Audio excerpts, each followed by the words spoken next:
Bonjour, I'm Lisa. I'm queer, I'm an artist, and a language learner. You're listening to Sounds Like Land, a podcast where we journey from the west coast to the east coast of Indigenous territories. Over to you, Tanya. Why? Tanya here, living and loving the land in Tmicw-kt territories, and I'm a mom, artist, curator, teacher, and language learner. Whether you're just starting to learn your language, or you've been at it for a while, or maybe you've spoken it your whole life, this podcast considers how language reflects the world around us. We've worked with hosts who create conversations that share insights from both the bush and the city, across different nations, exploring how language connects to the land. This is episode 2 of 7, and this is the episode you host, Tanya. That's right. Speaking of the bush, I'm still here at the edge of the forest, and this episode takes place in my home territories and where I work in Syilx territories. The episode is called Tmicw-kt, which is our land, but there's a distinction in the linguistics there that it's not others' land, it's ours as Secwepemc, and then, of course, also Syilx peoples on Syilx land. In this episode, I had the honor of speaking with Dr. Jeanette Armstrong, Don Morrison, and Dr. Janice Dick-Billy.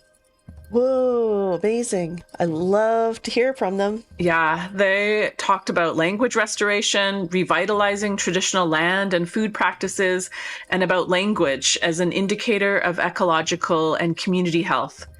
You know, Lisa, I have so much respect for everyone I spoke to, and I'm excited to bring you along with me, visiting my territory and Syilx Tmc'hu'lawh. I can smell the sagebrush now. Miigwech. Enjoy as we broadcast the seeds of Indigenous languages.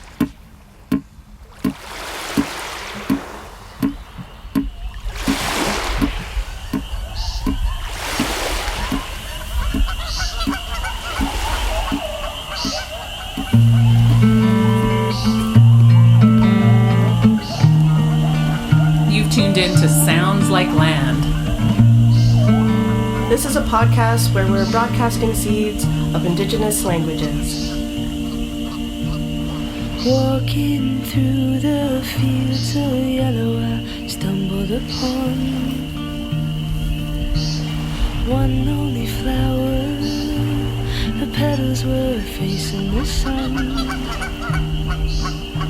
She grew up so tall, nothing could make that thing fall. Someone came along and said, I want that one in my bed, and took her home.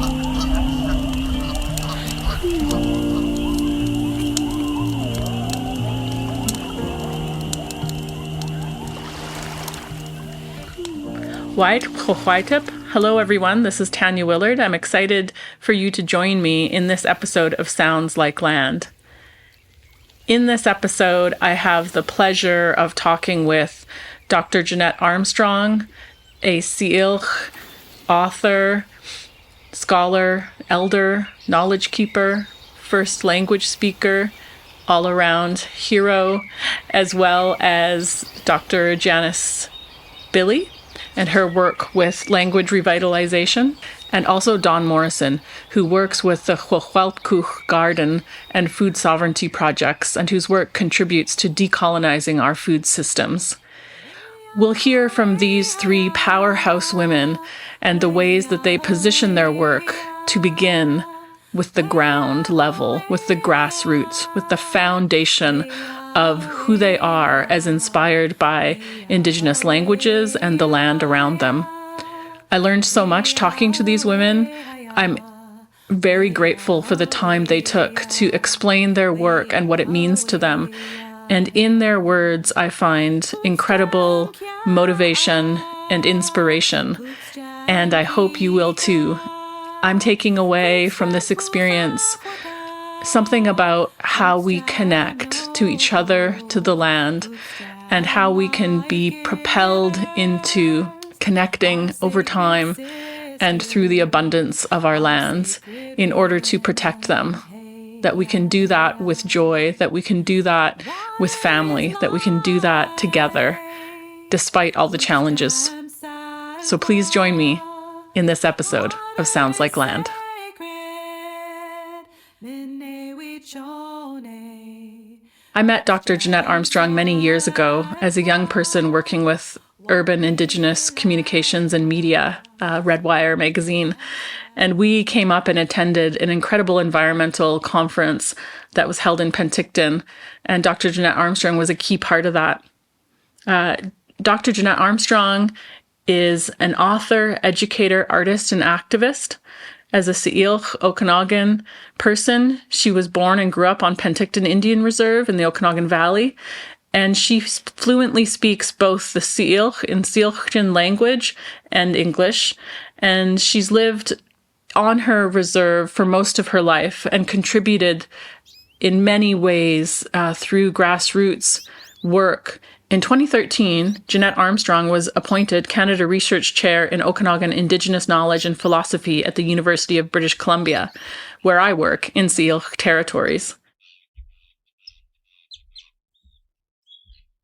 So you're a first language speaker. Mm-hmm. I'm a fluent mother tongue speaker. I grew up speaking it before I really mastered English. Mm-hmm. And that's like different for a lot of people who are learning language. That's right. Yeah. And I wonder what you see in language learning today that also connects to the land that you think is a good way forward for nourishing the land, and also how that connects to language. There's two things I think that for me are really fundamental in relation to language and the land. One is that to understand that where our peoples have been occupying the land for, 10,000 years, 12,000 years or more, like we have, in the interior Salishan peoples' cultures, which we have a mutual language, basically, that has separated out into different iterations of, some of them are dialects and some of them are actually newer constructs of language. However, what I was looking at was, where does the language arise? Language, all languages, it's not just our language, all languages arise from how we come to know things, what our knowledge is, and what needs to be passed down to our succeeding generations so that they don't have to rediscover that information that may be harmful or that may be beneficial. And that doesn't just include what we know about the land, what it does, what it produces, what its dangers are, what its risks are, but it also constructs us in our society so that we adapt to what the land requires us to be as Indigenous people, so that we can benefit at the most from that land, and we can provide our reciprocity by being careful and being regenerative and taking care of it, protecting it from the kinds of things that are now happening as a result of colonization. So in the language, it's not just knowing the things that are out there and identifying them. It's knowing what our responsibility and what our response is to the community and how we should interact in an ethical way, in a moral way, and in, you could say, an economical way, right? In a way that's efficient and economical and that doesn't overuse and doesn't abuse. So sustainability is a word that, comes to mind in terms of what the language contains and the information that it contains in terms of how we should look at that and how we should enact it, how we should be out there on the land, what we should allow and not allow. So it comes down to our social institutions in terms of governance. It should govern us, right? Our language should govern us. I wonder if you could talk about the nursery and its origin. Yeah, it started with this riparian area that we wanted to protect and defend from it turning into a golf course, basically, for the city of Penticton, for the tourists, which people think golf courses are not damaging. They're highly, highly damaging to all. It displaces virtually every living thing that's there and toxifies the ground for, who knows for how long, because of the way that they they use toxins to maintain it weed-free and pest-free and everything else. And it's even dangerous for the golfers to walk around on. Yeah. So our riparian project started about 20 years ago here. The cottonwood, black cottonwood riparian system was really, it's down to 4% in the southern Okanagan. Oh, okay. That's yeah, 90%, 96% of it is gone and replaced by, urban cities and municipalities and industrial development and agriculture. Agriculture displaces everything. Cut down all the trees so you can grow grass for the cows, or you can grow orchards, or you can grow vegetables. And it vastly displaces in the valley floor where the riparians are really necessary.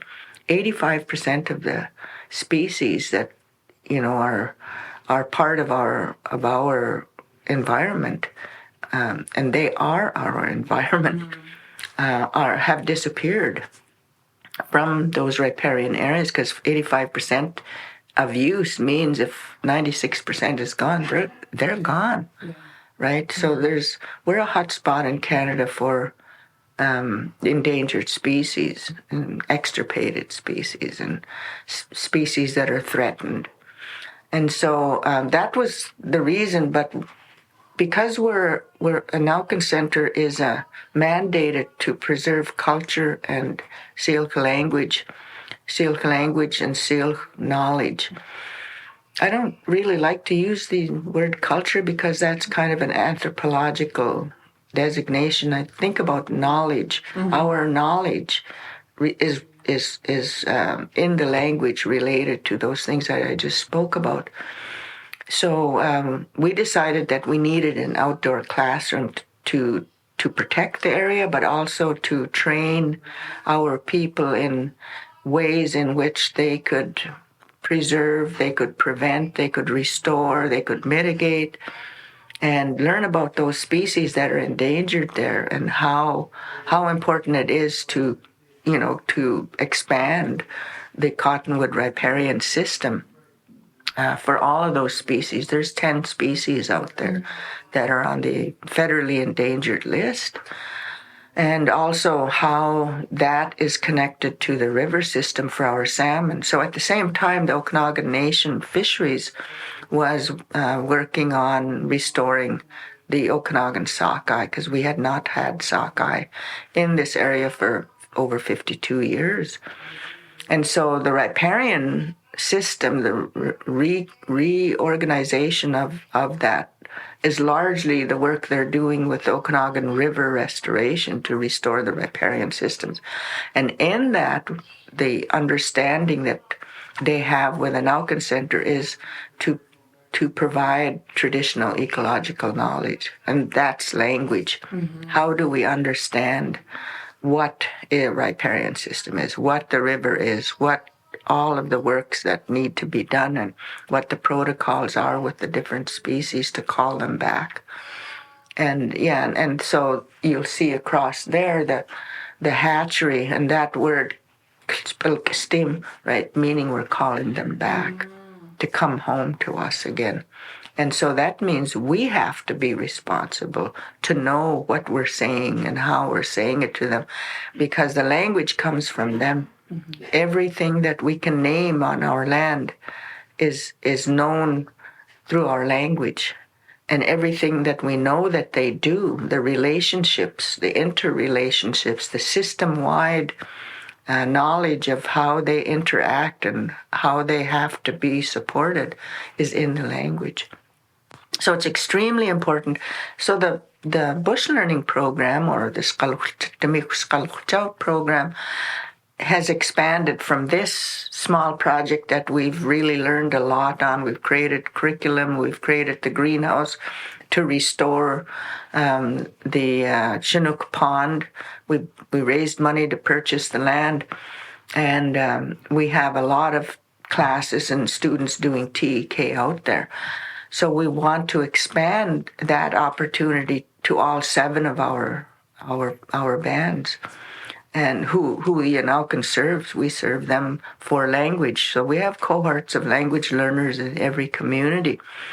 So we combine that with selecting an area that they prioritize for restoration, for learning, for their community to know everything about related to the land.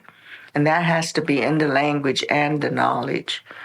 It's not just the historical or current scientific knowledge, but it really is founded on what is there. How do our people need to protect it? What are the things that our people did out there? How do we restore those practices? Because we know that harvesting practices are good for the land.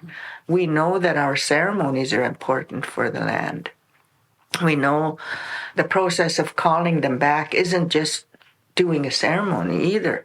We know that calling them back means calling people in our communities to be responsible to that work, including our chiefs and councils and leaders in various departments, and changing those leaderships if we need to, if they're not responding to our calling for the work out on the land for restoration and health, because that's our responsibility as Indigenous people, as Tsilhq people, and as language speakers to do that work. It's not just a matter of, massaging the DIA money, and making payments out for education and welfare and housing. That's important.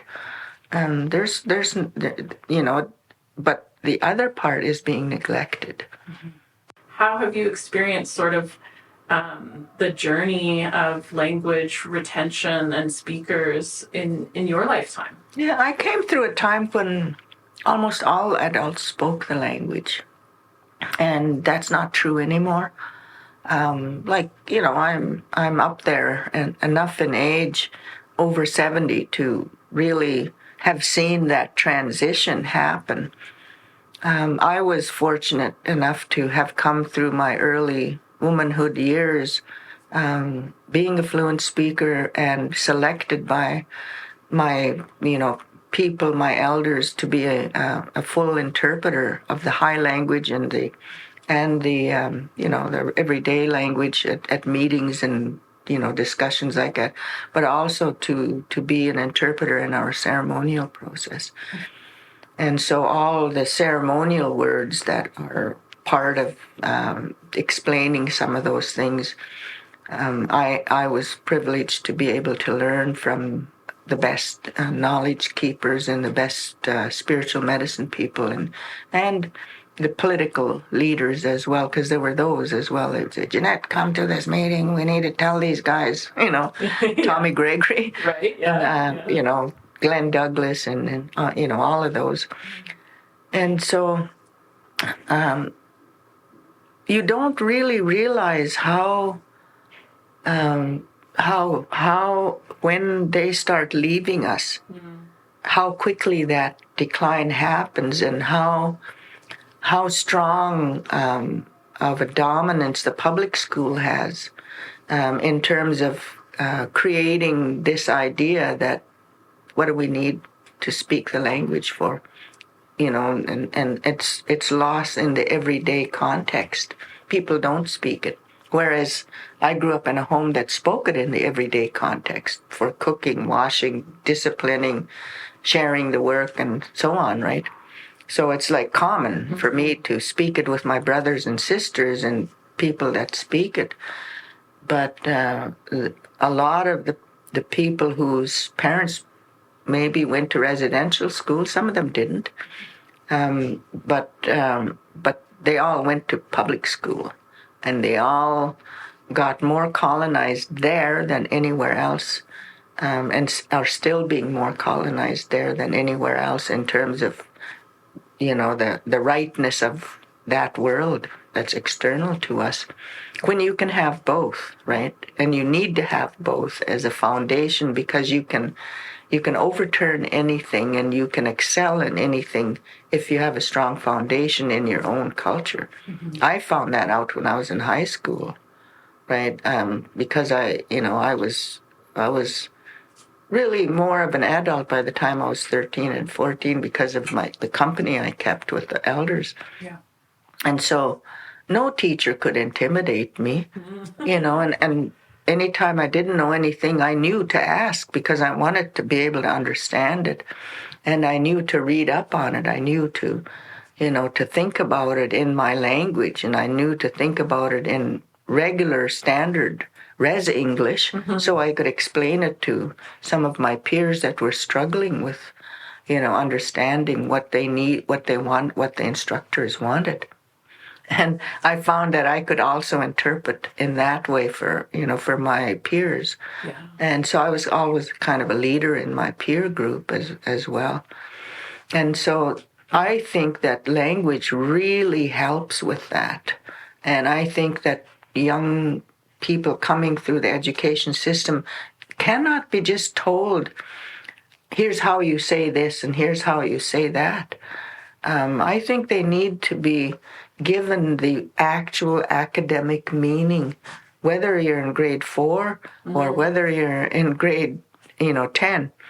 You need to be able to see how parallel it is or how it supersedes the knowledge that they have in science.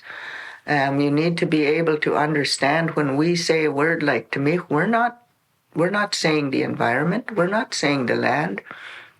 We're saying something that's really ecologically and in physics a really profound idea.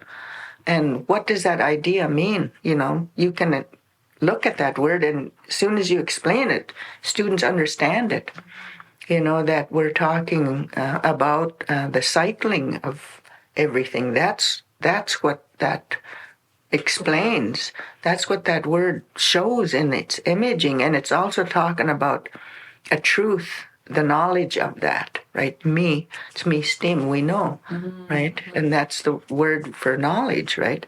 So we know the truth of how everything works in cycles, in like daily cycles, monthly cycles, yearly cycles, many, many years of different kinds of cycles that we understand the land goes through and every living thing goes through.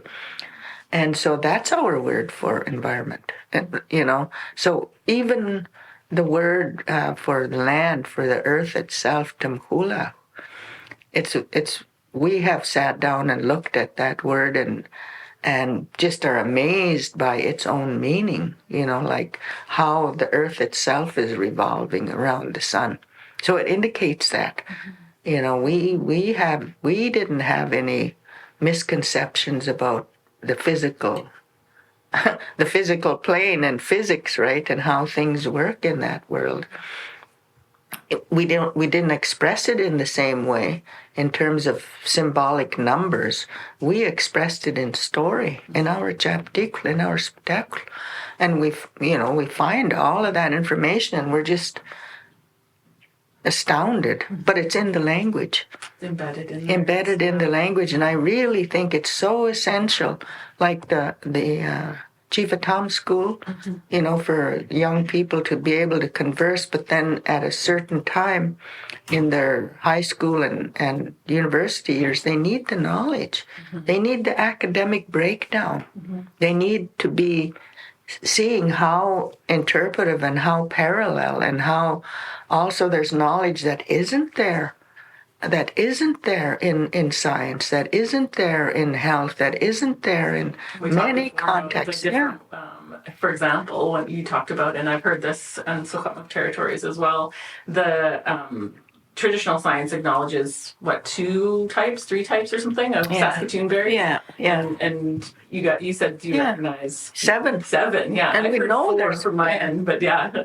We know there's 7 in the Okanagan. There may be other Maybe only- numbers, elsewhere, but we know 7 and we have names for all 7 and we have biological descriptions for all 7, whether they're varieties or whatever, whatever in science they're called, but we know why they are different, where they grow, what they need, and what they produce, and what all the different pollinators that are connected to them and the birds that are connected to them.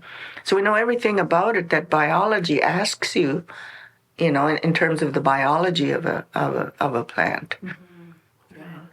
I remember last time we talked as well, you talked about sounds and the language that come from the land. I think we talked about and you talked about magpie, maybe? Oh, yeah. And the sound of the water as well. Well, all the sounds, like, that, like I was saying, a magpie's name is An, and we know that is the fringilled A, right? Because the magpie says it. When the magpie flies, they go An, An, An, An. And so that Ah is in our alphabet, in our sound system. And like when we say like that, that's the sound of roaring water. And Tmicw-kt is the name of the biggest one, Kettle Falls, and OK Falls, Tmicw-kt. And so that X wedge W, that sound like that, comes from those rivers, right? The rivers gave us that sound. And there's another bird, I don't know what it's called in English, but we call it Tmicw-kt. And that's where the barred lambda comes, right? We think of that sound as a click in the cheek, right? Click. But there's a bird that just makes that sound, and it's named Tmicw-kt, right? And so our elders have told us those sounds come from your Tmicw. They're gifted you so you could know them, so you could say them, and you'll never forget.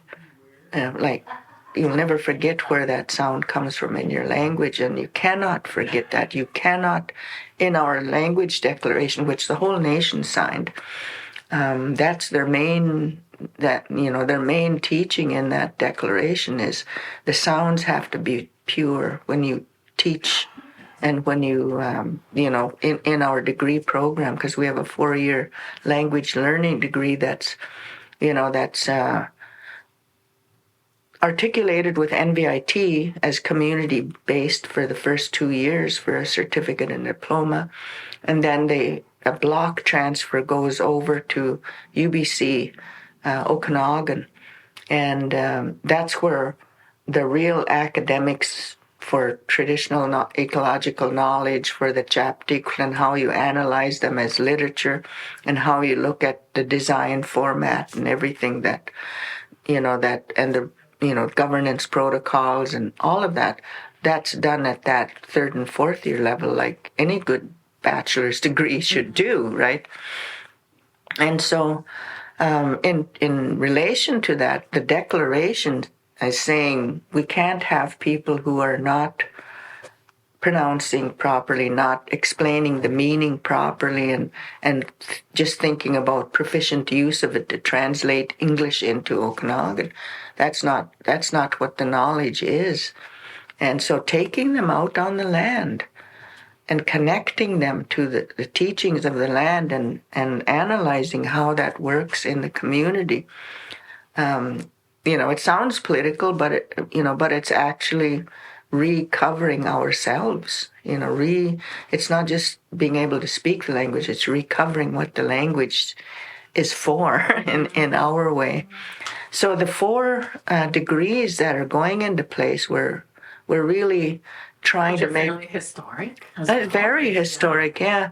So we, then Tmicw-kt and the Tmicw languages are now degrees, and we're in the process of the Tmicw language with Chief Atam is major. It's a major. That's all 4 now, and so it's really incredible because it is galvanizing the efforts and the commitments of people, and I think creating interest for young people to connect, which is so exciting to see. And creating that interior Salish and Studies Center with the 4 four groups, the four language groups, and the students that are, going into their master's program, and faculty like yourself and, Bill Cohn and others that are going to be there. And I think Aaron Derrickson is also a lecturer there, and we're going to have more and more, Mandy, Jimmy, and so they're going to be, having graduate students that graduate the degree program fully equipped to be able to do a master's, to do a PhD. That's going to change and transform our communities in every way that you can think of.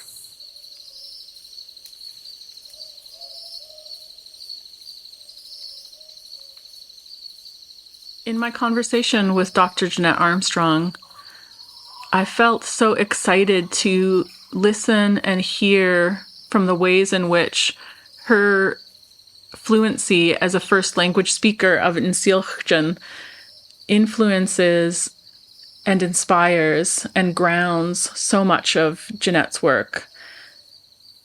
Dr. Armstrong's restorative work at Tmicw-kt Center is such an example of bringing language, land, and community together, and the powerful ways that that can heal lands, heal people, and heal communities.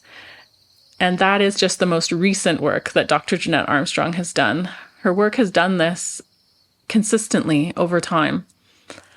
She's also instrumental in the founding of the new Tmicw-kt bachelor's degree at UBC Okanagan, at which I had a chance to watch the first graduating class and was so proud of the work that these people had done to revitalize Tmicw-kt language. But Dr. Jeanette Armstrong's work doesn't stop there. She also is instrumental in accrediting several other local language groups, including Tmicw-kt, in a way that supports the learning in communities. And that really comes across in Jeanette's interview. Maybe in her work, it would have been easy to transition into institutions and move and become focused on work that was outside of the community. But Jeanette stayed grounded, stayed in her community, is noted for her contributions there and her contributions elsewhere. And that's an incredible amount of work and commitment. And her steadfast, grounded knowledge of the land, of her language, of her protocol and elders really inspires the way that we might think of what is possible through respecting the land, through revitalizing languages, and holding those together, holding those as a priority, centering language and land, restoration, revitalization, respect, reciprocity, that those principles can lead us to abundant futures. One example I learned from Secwepemc elder, the late Mona Jules from Skitchison in language class, that expresses how poetic Indigenous languages can be and how related to the land they are. I learned this word for bead, zoot, zoot, zoot, which is the same word as dewdrops. And I was thinking one morning when I was looking at a lupin leaf, a mountain lupin leaf, that sometimes dewdrops, of course, form like a sphere. And so this beautiful word comes from the closest kind of analogous observation on the land to what a bead looks like, but what it looked like to our elders, the people who came before us, that it looked, a bead, a glass bead, looked like a dewdrop. And I just feel like that word sums up so much. We hear from a number of Indigenous women in this podcast episode, and their strength inspires, including Dr. Janice Billy, who I work with at the Secwepemc language organization Tmicw-kt Society. And Janice Billy founded this society as she has been key and instrumental with others in Secwepemc revitalization in our communities. Her scholarly work includes the thesis Back from the Brink, Decolonizing Through the Restoration of Secwepemc Language, Culture, and Identity from 2009. And it's exactly that work that Janice has made her life here in our community at Nisconlith as a member of the Secwepemc Nation here in our land, Secwepemc-kt. Janice has affected many of us who are learning language, who want to promote this way of being in our community, working with elders who retain the language and who want to share. Her work has just been completely transformational in the last 50 years in this community. And I'm so excited that Janice took the time to sit down with me. We're often very busy with our work at the Language Society, at which I'm a board member. And the time to sit down and actually reflect, to understand more about Janice's journey and to learn from her is deeply appreciated. And I hope you'll listen with me to what Janice Billy had to share about her work in language revitalization and her work connecting that with land-based healing, land-based activities, and the knowledge that comes through cultural forms. I've always been connected to the language because I was raised by my grandparents at Nisconlith, where they spoke. I heard it at home all the time, although I don't think I spoke it, but I understood everything they were saying. And a lot of the other elders in the community were alive, and they were all speaking Secwepemc. So when we would go to visit, they would take us with us, and we would have to sit there, and we'd hear the language. I could understand like practically everything they were saying. So when I started taking classes, my first class was with Elder Amy August, and she had worked with linguist Randy Bouchard and created a vocabulary list of words.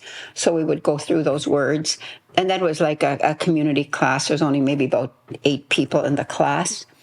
And then after that, I just got me so inspired and interested that I continued learning.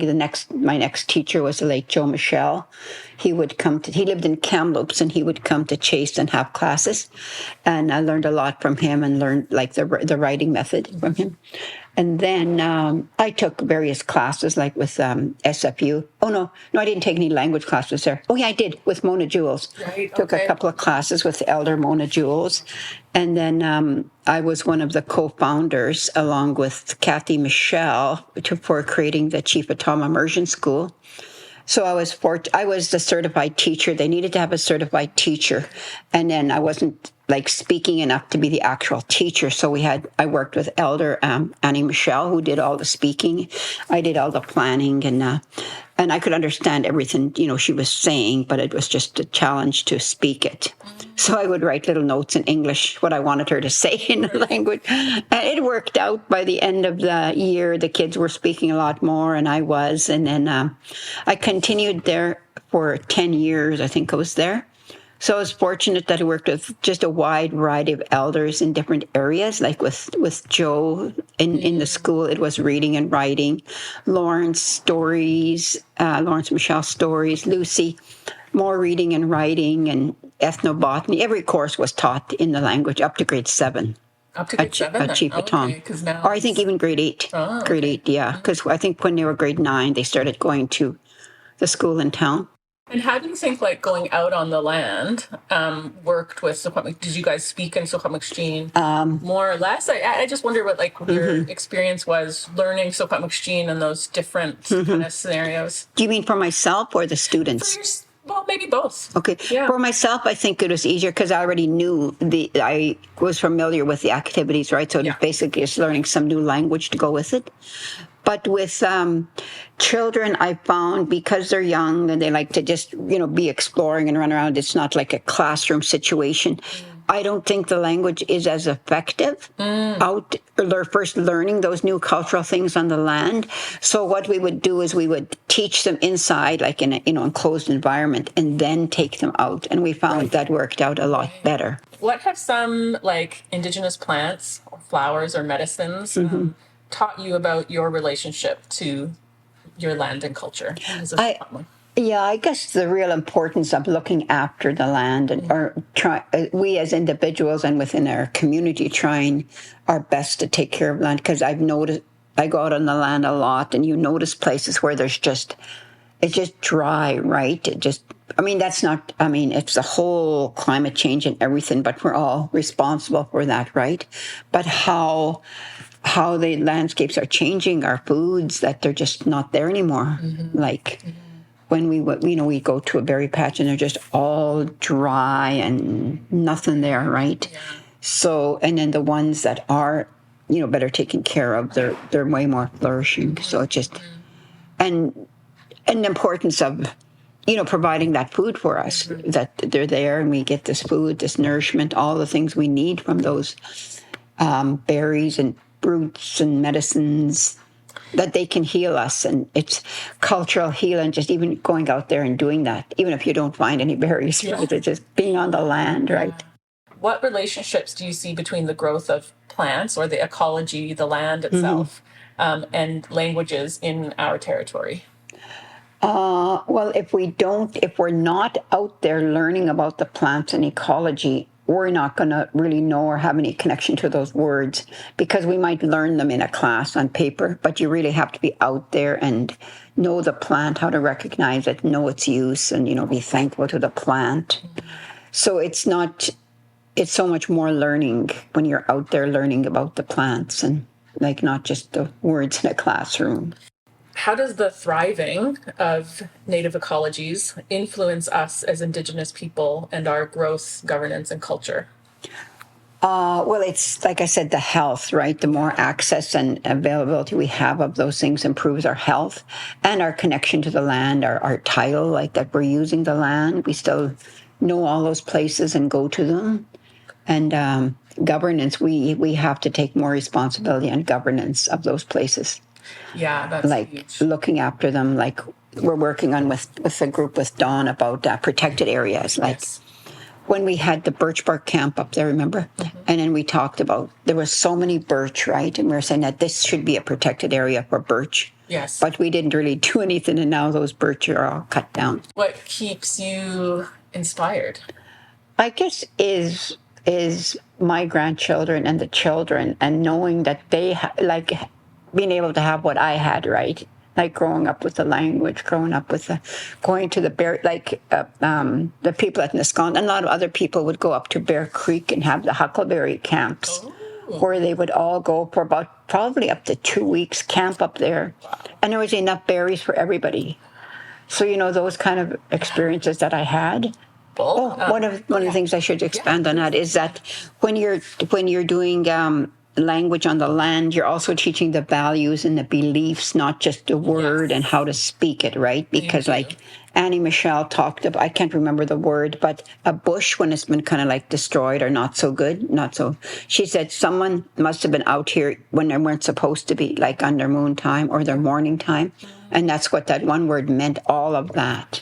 Oh, wow. Yeah. Mourning is in a time of grief. Yeah, like not to be out there for a year. Okay. Or women are in their moon time. Okay. Yeah. Okay. And I guess even just not respecting the vows, not making your offering or taking too much or wasting. Wow. Yeah. There's a word that encompasses all of that. Mm-hmm. I mean, that's such an interesting thing to think about in terms of how our language relates to the language. Wow. Another thing that really inspires me with the language is that when you get comments from students, how they're so happy to be learning. Like we've had maybe about 4 or 5 students who are from here, from the local bands, but were raised somewhere else and are just reconnecting, and they're just so happy to be learning. Yeah. And then the young people. Like yesterday, I saw Casey, Bonnie's younger daughter. She's in the class. She's not even they're taking grade 11 and 12 for credits, but the younger ones can't because she's younger. But she comes all the time with her mom, and I saw her at the ice cream store the other day, and I asked her if she's going to be. Oh yes, I'll be there. She was, I'll be there. Yeah, but maybe we should backtrack for a minute and also just give a brief introduction to sort of the work you're doing now with Tmicw-kt language, and maybe in particular ways that Wumach society has also incorporated both language instruction specifically for intergenerational audiences. Okay, what we're doing is we have funding from one of our bigger funders or Pathways, where we're doing continued curriculum development in cultural areas, because our former elder Flora left us with lots and lots of language that she had transcribed all by hand, right? Yeah. So we're taking those documents and putting them into usable formats for curriculum. And then we have various language classes focusing on beginner and advanced learners. And so there's that. And then we have this program with Simon Fraser and this Gonlith Indigenous Language Certificate, Proficiency Certificate. So we're running 9 classes throughout the year. We've completed 2, just starting a 3rd one. So it's a varied group of people, the various ages. Most people are taking it for credit. Some are just taking it to learn the language.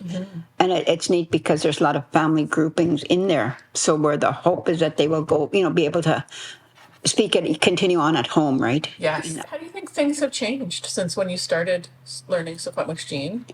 Well, I think... you always understood it. You were in the environment of Tmicw-kt. But I wonder, if you look back, how things have sort of changed to now.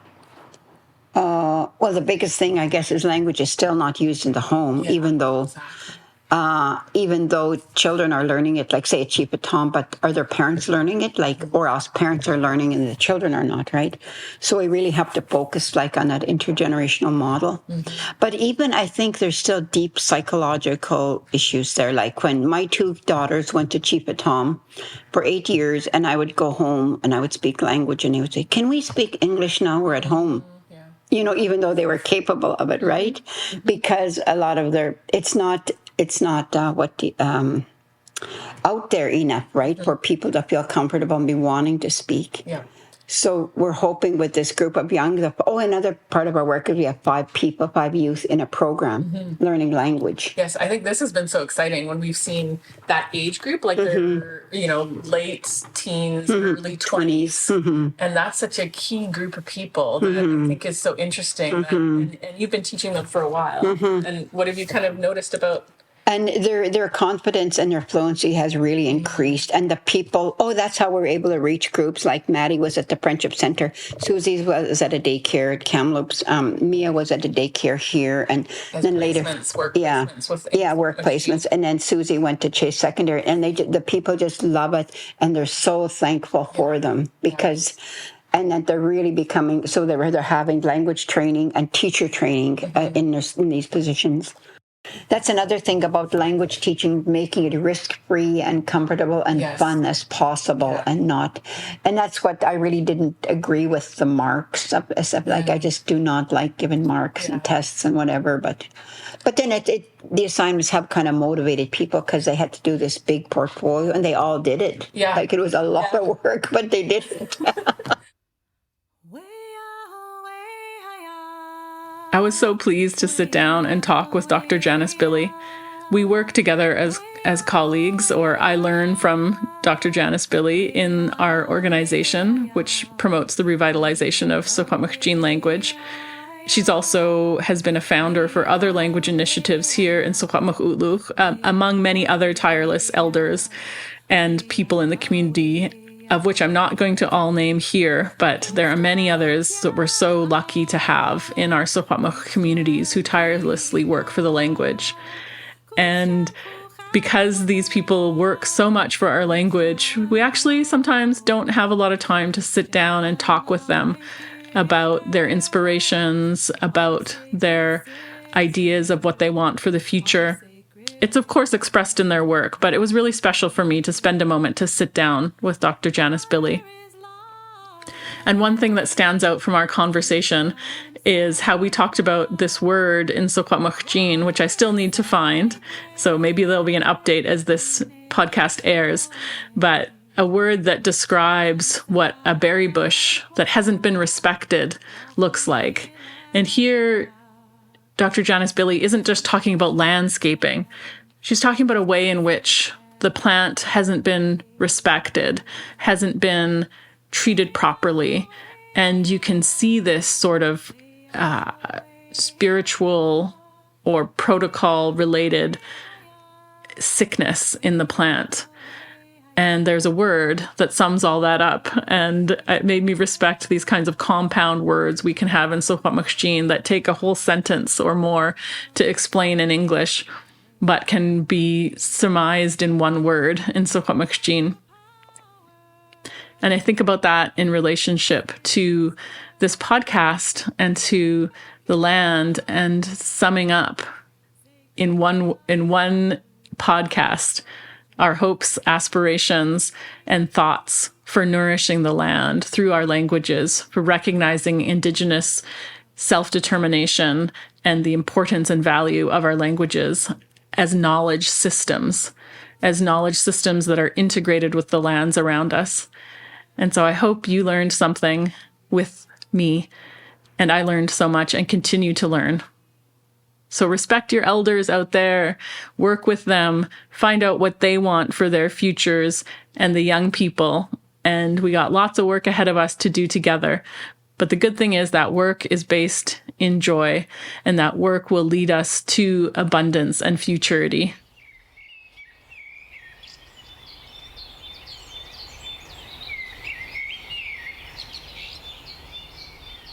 I want to introduce you, listeners to this podcast, to Dawn Morrison. Dawn Morrison is the founder and curator of the Working Group on Indigenous Food Sovereignty. Since 1983, she has worked in and studied horticulture, ethnobotany, adult education, and restoration of natural systems in formal institutions, as well as through her own personal and community healing and learning journey.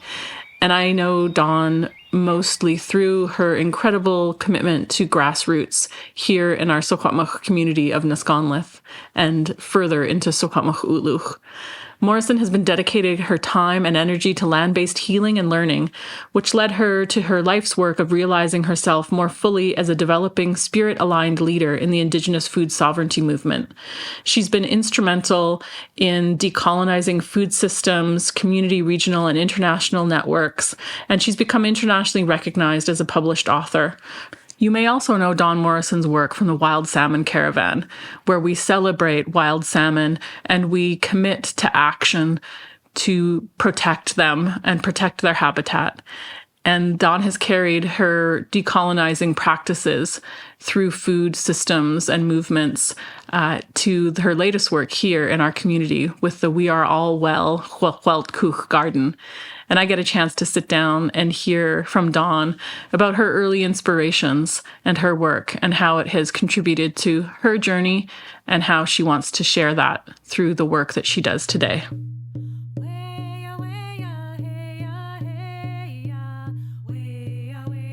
Maybe we could start by just talking about the origin of naming Tmicw-kt garden and how that lends to the vision of the project.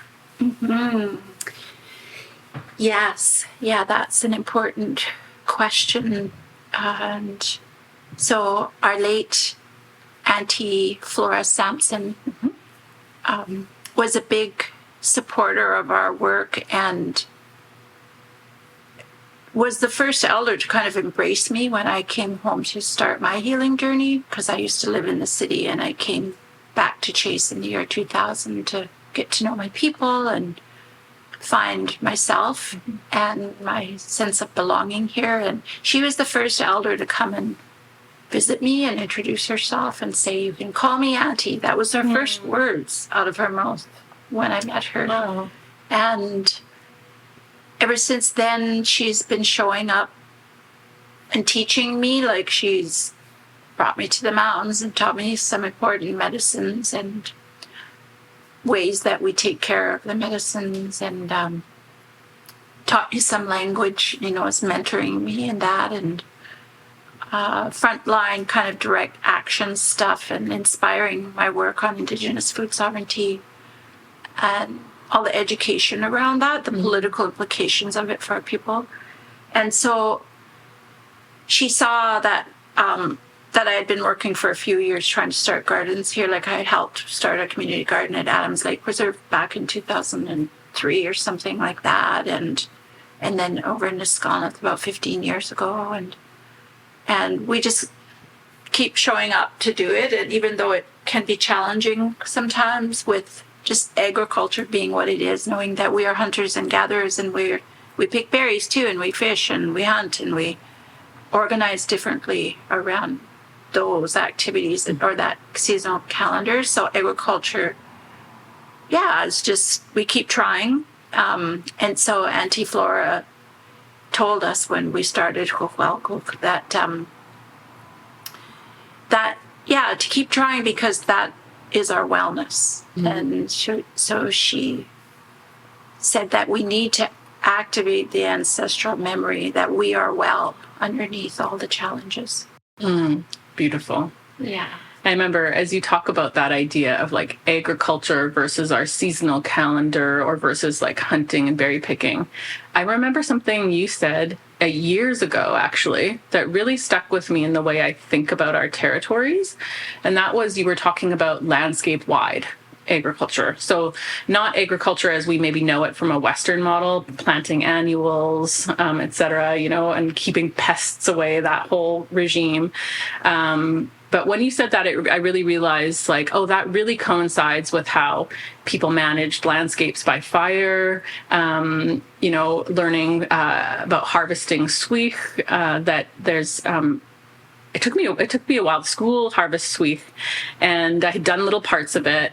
But then when Mona Jules talked about it was the children's job to pop off the little root nodules at the end of the full root and then replant them, everything just clicked in terms of when you said that, and thinking through this interaction with land that is a form of agriculture, but was an indigenous form that's less recognized, I think. And so I wonder if you want to chat about that. Like, you're engaged with Tmicw-kt gardening is growing perennials and annuals, and also preserving, elk habitat and different ways that you think about the wider territory and the conservancy in Tmicw-kt.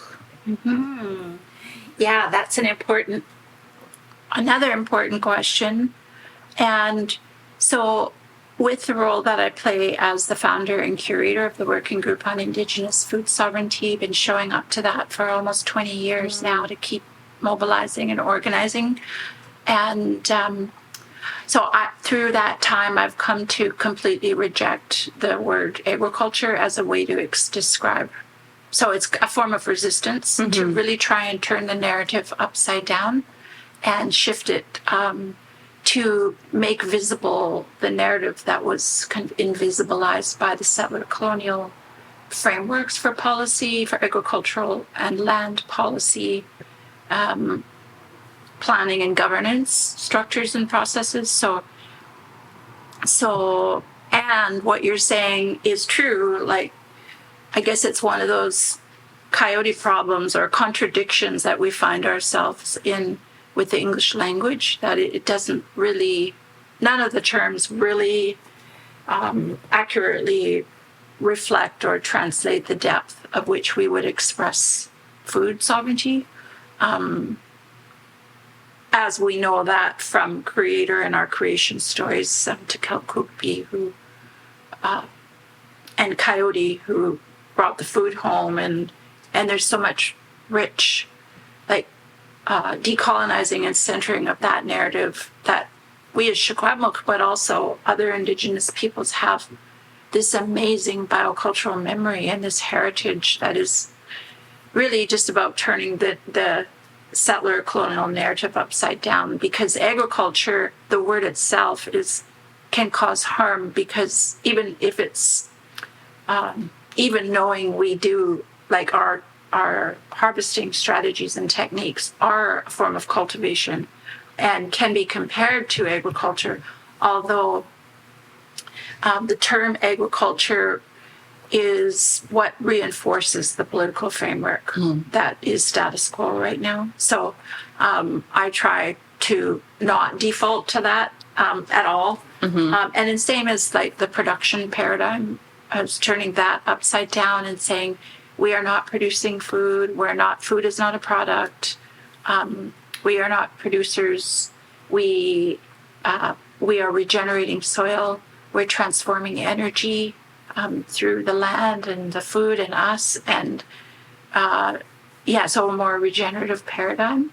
And so at Tmicw-kt Garden, we're trying to show a model of what that looks like, knowing that we're living in a colonial reality. And that is, by nature of living in a colonial reality, we are participating in, like you and I were talking about the nonprofit complex earlier, and how there's a grind culture of productionism that goes with that. So it's not an easy task to kind of decolonize a regenerative food economy or food system, but that's what we're trying, and that's the path we're charting and the vision of Tmicw-kt. And yeah, it includes like working still with some of the annual plants that were introduced, like fruits and vegetables, and starting to integrate more of our perennials and our Tmicw-kt plants. We have a beautiful concept, a design that we're working towards, but it's a transition because it takes time to do things different and manage that in this reality we're living in, where there's so much at risk with our food land conservation more broadly, like, a lot of the big industrial agriculture in the valley, the clear-cut logging, the decline of our wild salmon. Yes, elk coming back to the valley, but being very at risk because now their migration corridor has been so fragmented by privatization. And yeah, so there's a lot of wicked problems in that. But so it is a transition, and it's us saying we're going to do this gently, and we're going to do this at a scale that's can be as regenerative as it can be, even though we know that paying people in a wage economy, they're busy too. Like everybody's kind of dealing with their own colonial reality and trying to function in times of multiple overlapping crises, with really the fires and the drought, the capitalism and the financialization of everything, the cost of food and housing and nature, everything has become more expensive. So, of course, the global food security crisis is exacerbated in times of climate crisis. So these are things I think we're working in unprecedented times. So really the space at Tmicw-kt is making it more around our wellness, and knowing there's still rigor in that, and that where we don't identify the rigor as productionism, we do identify it as like the workflow and the ethics, the work ethics of our people, our Tmicw-kt and Indigenous peoples are strong and hard workers and healthy and well. That's what we hold in the highest ideal. And so, yeah. Do you think that that those influxes or in those transformational words in our language, do they help invert that paradigm? Do they help shift the view and get us closer to a different kind of understanding? Have you found that in the work that language can, or has language helped with that? Oh, yes. It's like the language is in us. It's within our biocultural memory. It's just that it's sleeping, and I remember the late Auntie Irene Billy.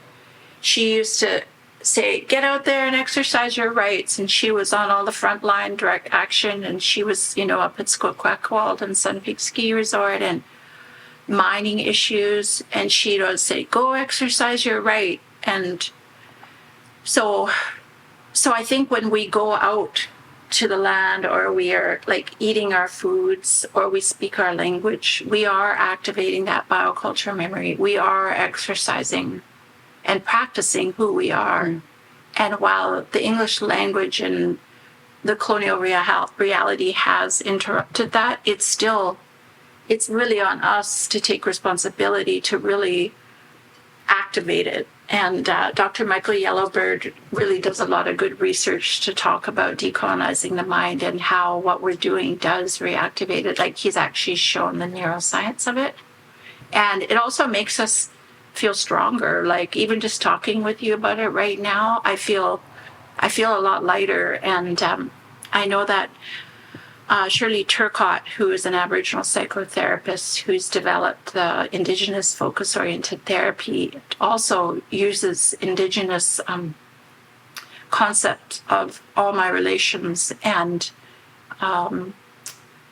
interconnectedness to help the way we change or the way we change our thinking around trauma, because it's our brains thinking about it that repeats the story, but it's our bodies that store it.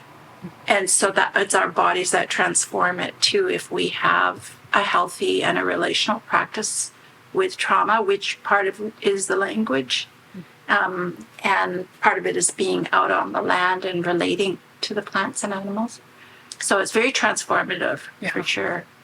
I think I'm curious, like, what led you to the work? You've had a long career now in sort of maybe broadly Indigenous food sovereignty, the work with the Wild Salmon Caravan, work here with Tmicw-kt, and with, like, thinking through and conceptualizing many facets of the work. And I'm curious what sort of led you to it. Yeah, well, so I'm the eldest survivor of intergenerational impacts of Indian residential school. My mother, I was born just a couple of years after she got out of residential school. And so very fresh into the memory of her trauma. And I didn't know that. Like, she didn't really tell me that until I think it was like in my early 20s, actually, when she told me about it. But I knew, like, there were a lot of problems. Like, she had a lot of hard times. And so it was a hard life. And for her and my aunts and uncles and grandparents who also went to residential school. And so, I ended up in the cities and addictions and drugs and alcohol and a lot of abusive relationships. I'm lucky actually to be alive with the amount of violence I withstood from men and, like, of all forms of violence. And so, but I was highly functional. I built a career in horticulture. I studied horticulture and I studied ethnobotany. And I was a hard worker. I always worked hard. And I had my daughter as a single parent and raised her and was in the cities like Kamloops and Vancouver.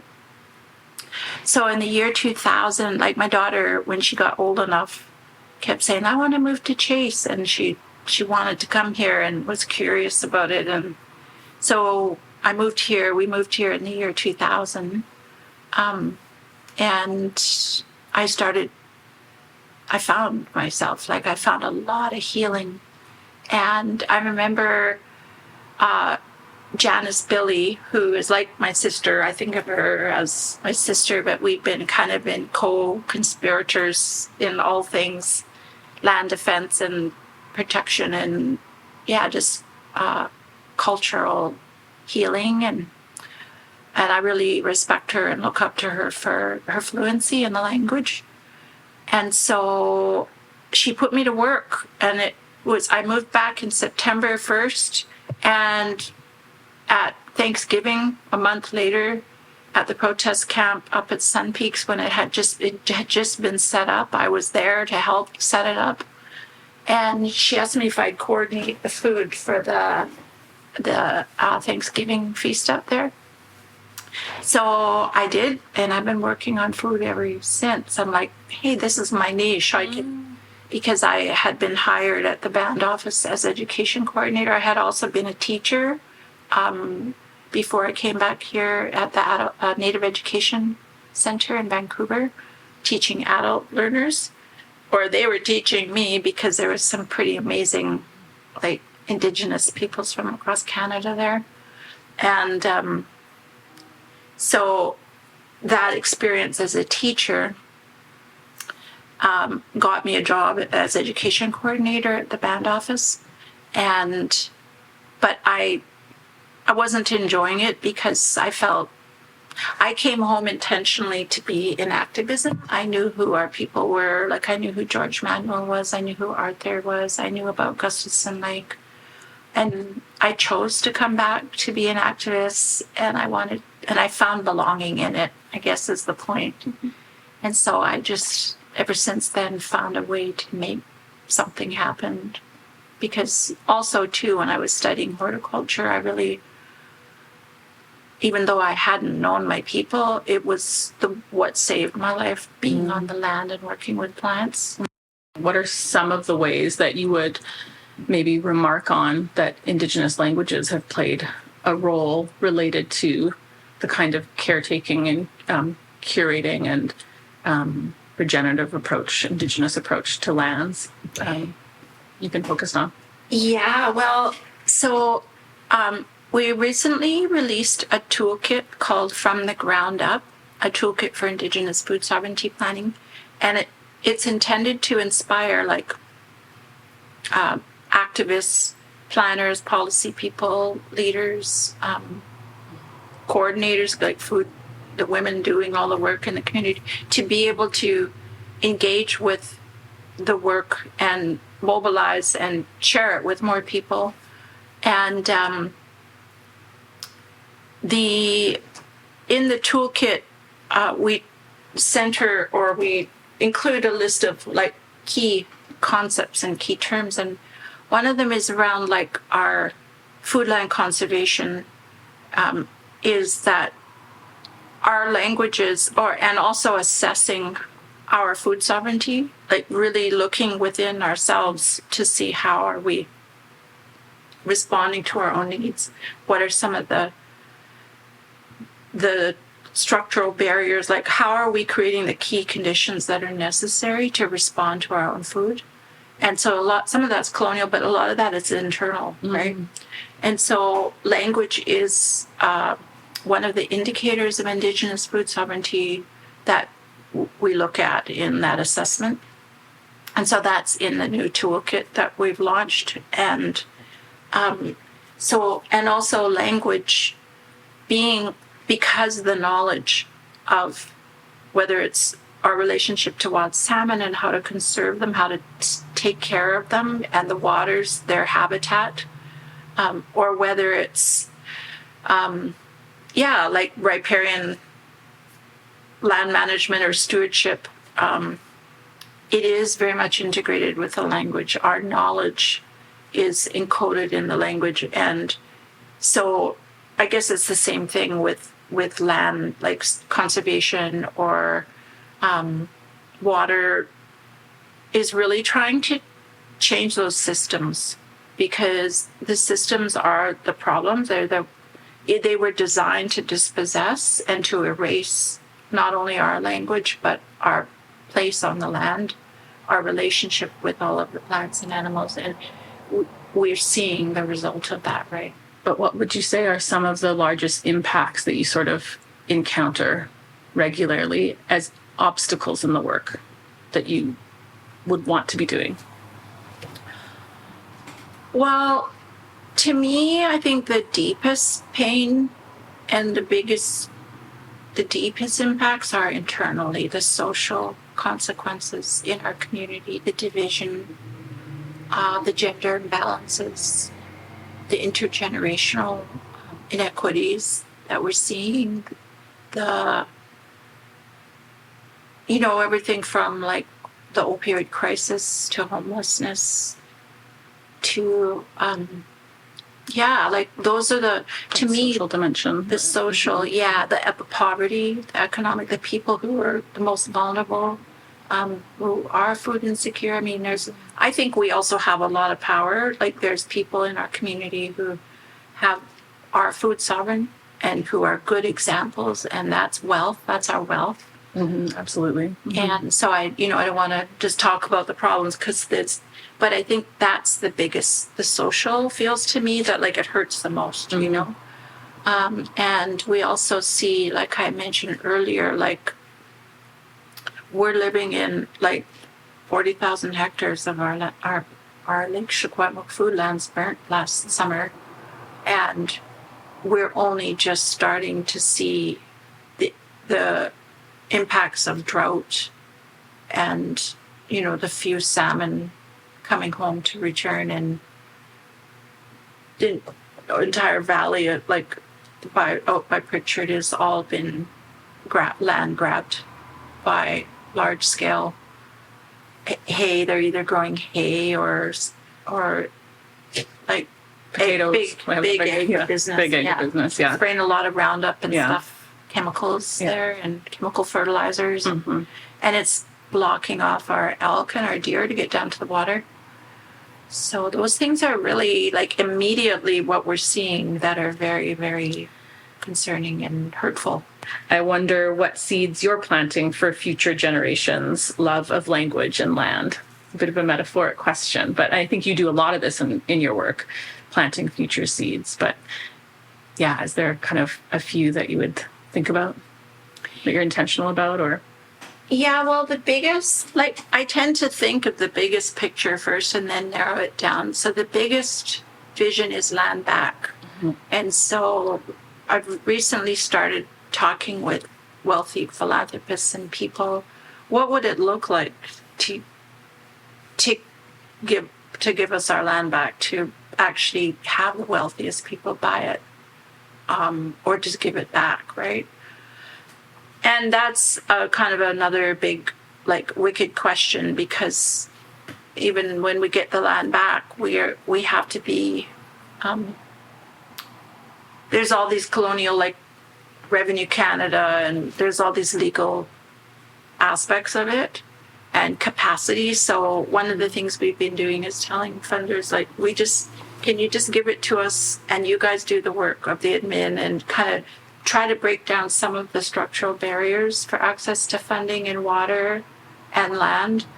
And because with those three things, and also, well, obviously housing, right? Mm-hmm. So we did get a little bit of funding to build a little cabin as a kind of a model and show what that would look like, to build like kitchens and a collective healing altar and a resting place, and a cabin, like a mapping kind of campus like space at Tmicw-kt, and Indigenous plant nursery for restoration work, especially in wild salmon habitat, knowing that there's no other Indigenous plant nursery in this area. So I think that's an important niche to think about replanting, you know, even the land that's been burnt. And so there's a lot of possibility, there's a lot of potential, and the vision gets big, but it's the practical piece right now is just building and having even our own immediate team having a house to live seems like a big deal right now. I wonder, like, if you think back, what kind of generational connections have there been to, and maybe I mean more like gardening that we talk about today, like annuals, because you are approaching it like an interesting fusion of those things and their value in both. Yeah, well, so I didn't know this till later in life, even after my experience at 5 years old, where it was such a beautiful memory, a healing memory in the garden. But like, I was born in Vernon, and the reason my parents lived in the Okanagan is because when my grandmother and my aunts and uncles and my mom got out of residential school, they came back to Chase, and the family land here was not available anymore. So they were displaced. So they went to the Okanagan to pick fruit. Was that through like Veteran Lands Act type things, or? That'd be after. I don't really know. I don't know. Yeah. I think part of it is my grandfather, my Sla'a Willie August, died. Mm. And so my Kia couldn't take care of the farm. They had a huge farm. The Jewels live down there now. Oh, okay. That was okay. And I don't really know exactly but I was told that the Jewels said that they would take care of the land I'm not sure exactly who it was, if it was Harvey or who that was at the time, said that they would take care of the land until my came back, because my sla'a died in a logging accident down by the river here. There was a mill here. Yeah. And but then they just never came back. But I think it was just because my Kia'a had a hard time taking care of all the kids by herself when my sla'a died, and just didn't have. Things changed a lot in the 70s. It was real dark times. Absolutely. Yeah, and some of the history, like, it's hard to even hear what it was like sometimes. The few stories I've been told. And we all know, like, most of us know, like, how hard it was. So, but they being in the Okanagan when I was born, at a time when they were, like, I was actually living in an orchard for the few years of my life. And they were spraying DDT, and my family was being exploited for labor. There's this really interesting history to that Indigenous laborers throughout our territories. So it's interesting that you were part of that in your younger years in some way. Yeah, and I didn't know that was wrong or anything, right? And so when I was 5 years old, I knew that they weren't happy. Like, no, there was trauma, right? And so kids, you know, like, you're not happy. It's just not happy. And so at 5 years old, and remembering my mom not being happy, but we were in the garden. We had a house in Kamloops, and in the backyard, it was a beautiful sunny day, and she had corn growing in the garden. And when you're a little kid and the corn looks so big, and we were weeding, and she was down a little ways in the row, and I just remember her feeling like the most peaceful I remember of her, because her life was hard. So same as my cat, I always didn't think they were very happy. But that felt really beautiful. And I remember looking up the corn plant, and I saw the silk tassels shining in the sun, and they were sparkling, and I'm like, whoa, this is, just so vivid, those kind of memories you have as a kid. And then later in life, after I had already gotten into my addictions, which I started young, and I was smart, but I didn't know it because, racism in schools, like, we always felt inferior. So I thought I was dumb, actually, until I got older and started teaching myself things. And I realized, oh, yeah, I'm not dumb. I can do that. And so I started learning horticulture. And when I learned, I realized the journey that 1 grain of pollen from corn takes to go up each silk tassel to pollinate each kernel of corn. And it just blew my mind, right? And so that's kind of what kept me in this work, because I just thought, wow, that's that memory as a child, the power of that and corn. So for agriculture, and then learning later the significant role that corn has played in Indigenous cultures who are still being exploited, like from the South, Central and South America, still being exploited in agriculture, migrant workers and stuff. So I just started learning more about Indigenous peoples and reading about our contributions to the food system. How do we pollinate Indigenous languages and resurgence? This is a nice question following that beautiful visual you gave of the pollinating of the silk tassels and the corn. We pollinated through third eye seeing methodology. It's a methodology I developed for creating ethical spaces of engagement in land and food systems discourse.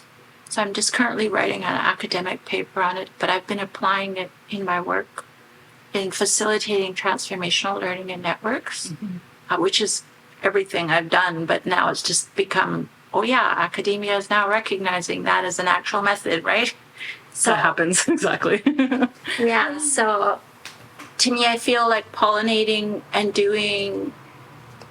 using the third eye seeing, which is centering indigenous ways of knowing and being, and using metaphors in nature to help us guide the journey of entering into the diverse ways of understanding the ways we express food sovereignty and the ways that interacts with the colonial reality in both contentious and complementary ways, in the ways that, how can we be moved to action? Because there's so many contradictions and so much contention that we can get stuck in that. But really, this process of third eye seeing is designed to guide us in transcending and the wicked coyote problems or the wicked systemic problems, and identifying some of the potential that lies dormant in the gaps of knowledge. And some of that is with our language, right? And then at least we're moving and we're pollinating different ways of understanding. And that dormancy maybe we can see as seeds as well, but that seeds are dormant until they have the conditions to grow and to become what they're meant to be. Totally. There's infinite potential.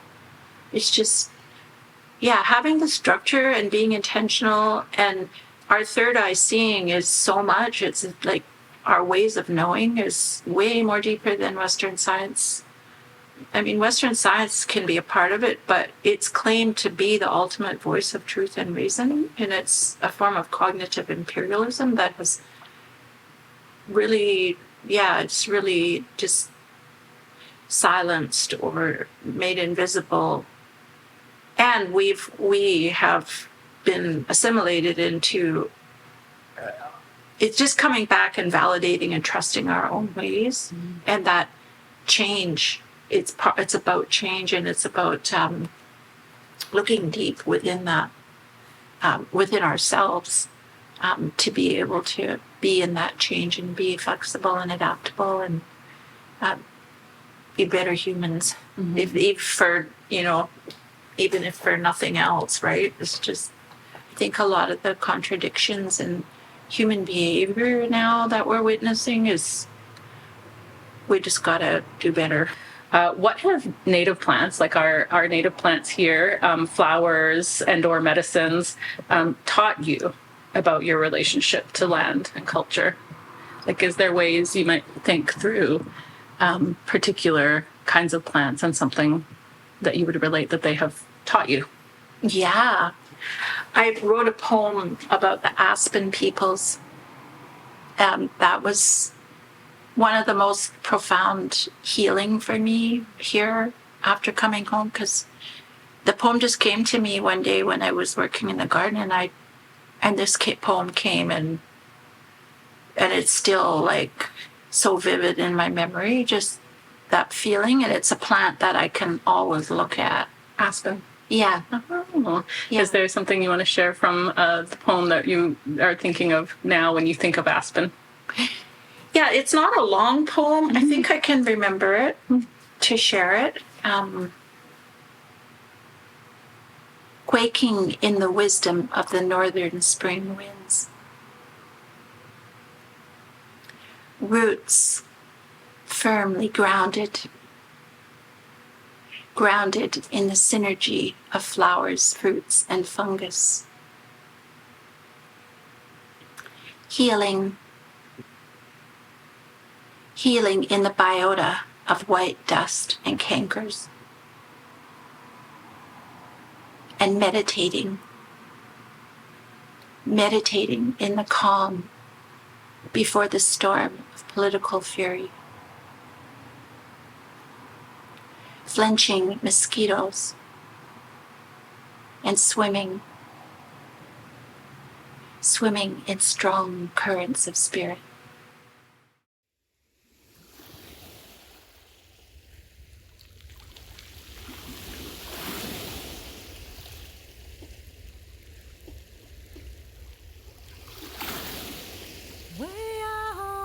When I had a chance to sit and talk with Dawn, I was really entranced by her story of her mother in the garden and the delicate, descriptive ways in which she talks about seeing her mom in a moment of joy.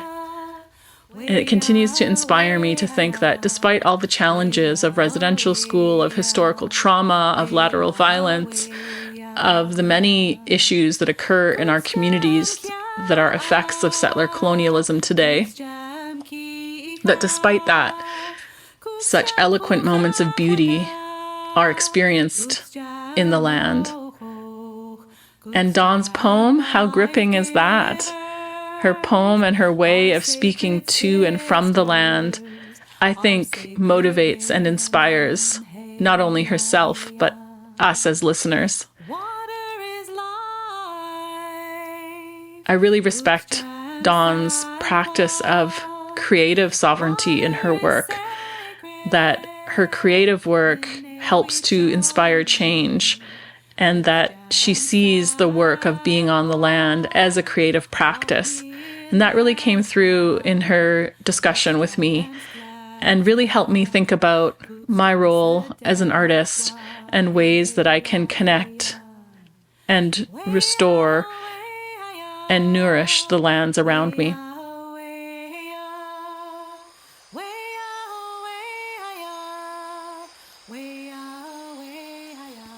What a beautiful time it has been to listen to these women, these Indigenous women, and the strength of their languages, the strength of their work on the land. I'm reminded in my time with Dr. Armstrong, Dr. Billy, and Don Morrison, the importance of connection, that collectively connecting to our lands, understanding our languages, and the knowledge encoded within those languages that comes from the land can lead us towards collective healing. That Indigenous people come first in that, because there's so much more healing and restoration and revitalization that has to happen because of the period of loss of settler colonialism that we still live with today.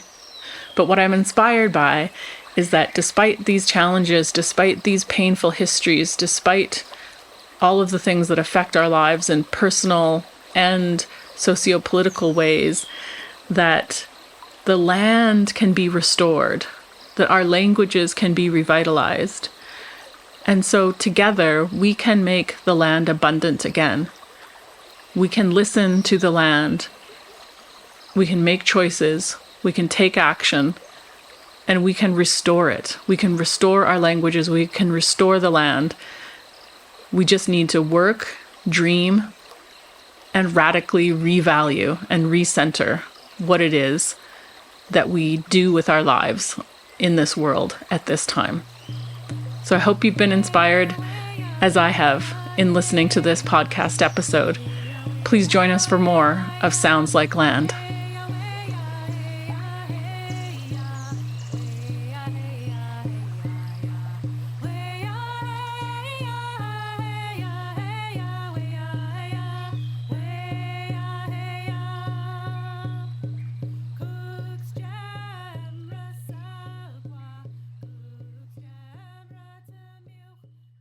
Thanks for tuning in. Remember, we want you to have what you need for telling your stories. Learn a word, listen, meet language speakers and learners in your community. Give your language a try. Don't worry if it doesn't sound right at first. You can do it. If you are a language speaker or teacher in your community and want to share your resources, contact us at soundslikeland.ca. Our host for this episode was Tanya Willard, as well as our guests were Dr. Jeanette Armstrong, Dr. Janice Billy, and Don Morrison. Music in this episode includes Nature Song for the Time Being by Fontaine, Ancient Ones and Grandmother Song a cappella by Tara Willard, and As If by Laura Pitkinen and Lisa Myers. Nature Sounds recorded by Laura Pitkinen. Co-producers on this show are Lisa Myers and Nigel Robinson. Project coordinator is Dana Prieto. Researcher and production assistant is Laura Greer. Engineering is Mark Marilainen. This podcast was created with the support of the Canada Council for the Arts, the Social Sciences and Humanities Research Council, the Digital Justice Fund, and York University.